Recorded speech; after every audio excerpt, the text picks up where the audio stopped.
Nie je nad jednoduchý ovocný šťavnatý koláč. A nemusí to byť obľúbená bublanina, aby ste si ho zamilovali. A čo tak chrumkavé cestičko zarobené z múky, masla, cukru a jogurtu? Dokonca ten istý koláč môže mať vždy rôznu príchuť a iný príbeh. Ešte na jeseň som tento koláč robila z posledných broskyň a prvých jablok. Tentokrát som ho naplnila banánom, malinami, marhulami a čerešňami.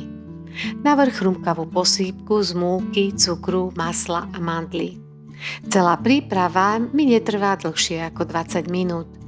Po upečení si bez výčitiek užijete explóziu ovocia, zabalenej v chrumkavej kôrke, a keď vám bude príliš teplo, pridajte ku koláču kopček zmrzliny.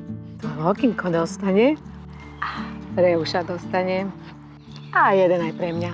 Prajem vám príjemné pečenie a dobrú chuť.